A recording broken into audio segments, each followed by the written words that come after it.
Tuesdays and Thursdays, and something that I like on Saturdays. But it's December, so we're uploading 25 videos. I'm pretty sure today is the 7th video, so kudos to me for making it this far. Today's video is gonna be a part 2 to the 5 things that I wish I knew before renting my first apartment, but today we're gonna do 10 things that I wish I knew before renting my first apartment.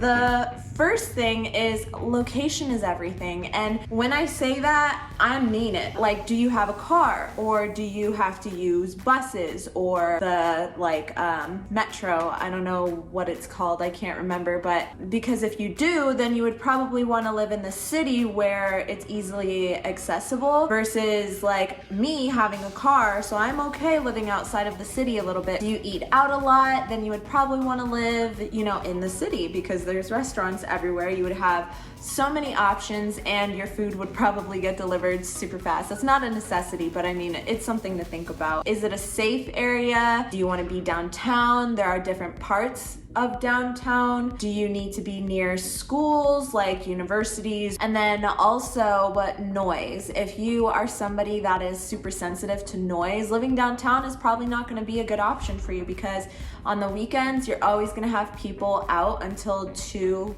possibly 3, maybe 4 a.m. hearing all those people. You're gonna hear like city noises. So if that's something that bothers you, you might want to live a little bit outside of the city.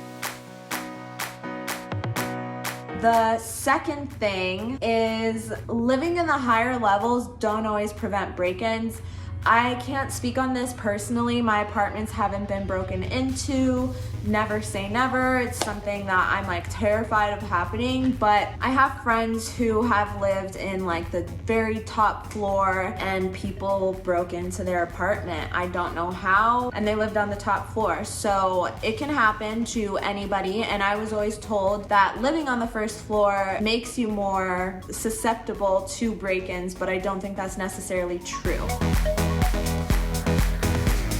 Living on the highest floor is the best because heat rises and you can save money on heat, which is really nice, especially depending on where you live, because it gets really cold in Denver, and I know that like the East Coast states, it gets way colder over there, so I'm not even complaining, even though I am. I don't know if this is your first time watching one of my videos or if you've watched a few of my other videos, but in some of my videos, you can hear the people above me just stomping away. And I'm so into whatever I'm saying majority of the time that I can't hear them like walking around. I made a complaint and they're not doing anything, or they didn't do anything. And I honestly don't want to complain that much. I just don't want to cause any problems, like whatever. I can hear them yelling and fighting all the time, and like I'm not even gonna lie, like they could probably hear me crying because sometimes I have breakdowns. But I do hear them stomping all day, and it's like very consistent. I don't know what's going on up there. They pace all day, and then on the weekends at like 3 in the morning, girlfriend's drunk and literally like crying, and they're arguing because I don't know, he pissed her off. And I can hear when they're watching movies, which is crazy to me because the people that lived there before must have been like extremely quiet because I couldn't hear a thing. Sometimes I heard like random pieces of furniture moving, but I just figured, maybe they're cleaning or something, who knows. Moving on to the next point, you get the best views at the top. The next point I got from my coworker because I put into our team's chat today, and I was like, hey guys, like what is a tip that you have, something that you wish you knew before moving into your first apartment? My coworker, Lauren, shout out to you girl, she said that having 2 months of rent saved up at least is really important, which I totally agree with.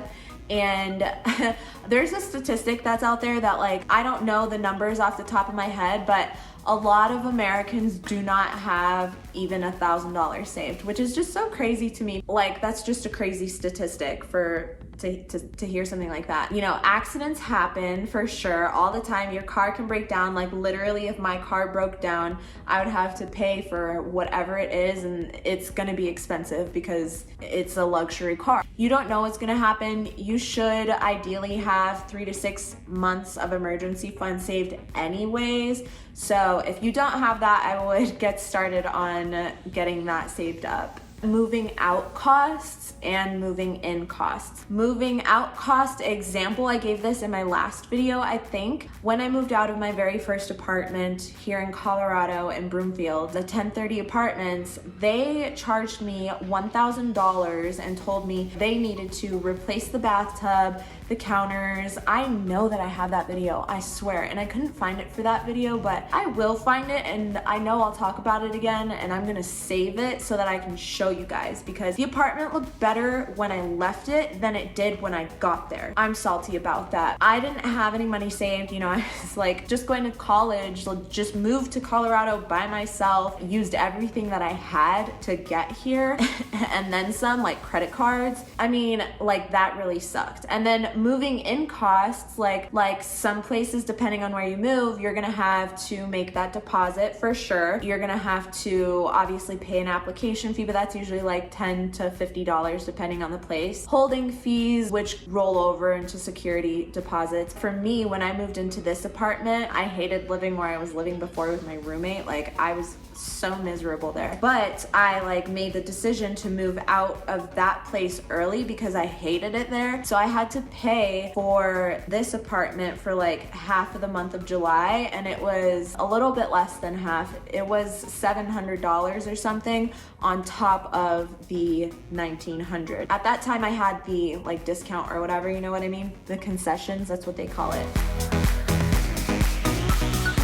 Next thing is something that I don't even know a lot about, but it got brought up to me and I want to look more into it and maybe even do a video about it if it's something that you guys might be interested in, and it is renter rights. I'm not going to speak too much on it because I don't want to sound ignorant when I don't know a lot about it, but I do think it is important to know your rights as a renter. And I was reading online that some states, you know, can't charge a pet fee or something like that. Every state is different, and I will have a link down below for the state of Colorado. It's from CSU, Colorado State University.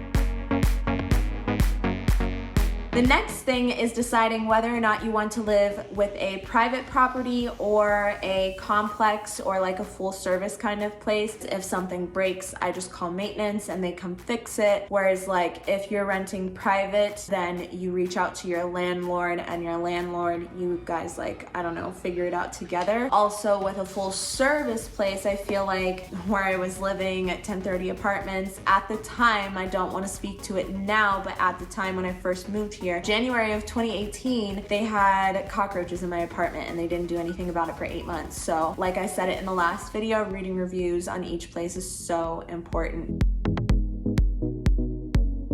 Next thing is whether or not you want a roommate. I personally have done it one time and I will never do it again. Excuse my language, but that was the absolute worst situation that I have ever been in my entire life. In my entire life, actually second worst situation. I will never get a roommate again because of that entire thing. It was just a whole mess. I do have a video coming up with the top 10 reasons why I will never get a roommate again. And then I might even do a story time on her or about it. With having a roommate, you run the risk of arguments, you run the risk of them deciding not to pay their part of the rent because there's a pandemic going on. You run the risk of them completely trashing the place and then you being partially responsible for the deposit because you signed the lease together. You run the risk of them stealing your clothes, your food, I don't know, just being careless, reckless. You don't know who, I don't know. It's like, I don't want to get too much on roommates. I'll never do it again.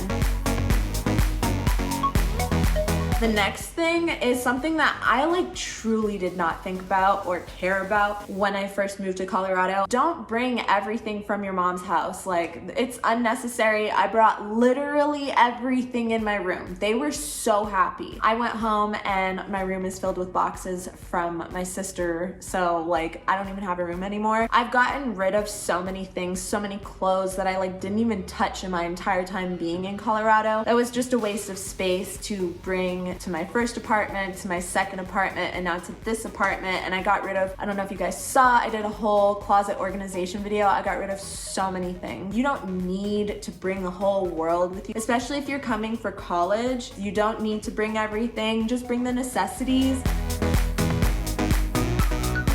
Next point, your credit matters. I know this is probably really obvious, but a lot of people don't understand like how hard it is to get a cosigner if you don't have somebody that's willing to cosign for you. Like, I think for my first apartment, my mom had to cosign. She has like a perfect credit score, and I literally had to beg her to help me. But my mom is great. She helps me so much. And like talking to a few of my friends, like I've been told like, you're lucky that you have somebody that would do that, because I don't have anybody that would do that, and I can't get stuff because of that. Work on your credit. And I wouldn't say like do it by getting a credit card. Honestly, credit cards, they don't destroy lives, but people who aren't responsible destroy their own lives. There are a lot of different things that you can do to build your credit. Having good credit is important and kind of a necessity for like everything. They check your history. So like me, I have a lot of credit card debt because I like to shop, which you guys saw.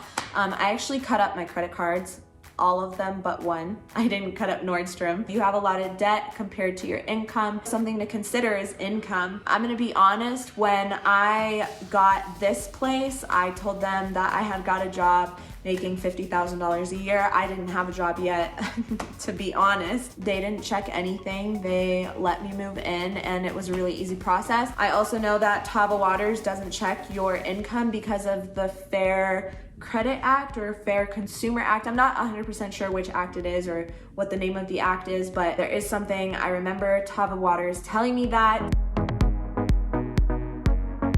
And then the very, very last thing that I have, the 10th thing, I didn't list any numbers or anything, but the 10th thing is make sure you know how much it costs to get out of your lease, and make sure you know how to get out of your lease. Because let me tell you, when I was living with cockroaches, I didn't want to live there anymore, but that I like kind of put up with and everything like that. I was a little dumb and naive. It was my first apartment. Second place that I lived with my roommate, I wanted to get out of the lease literally the day we moved in.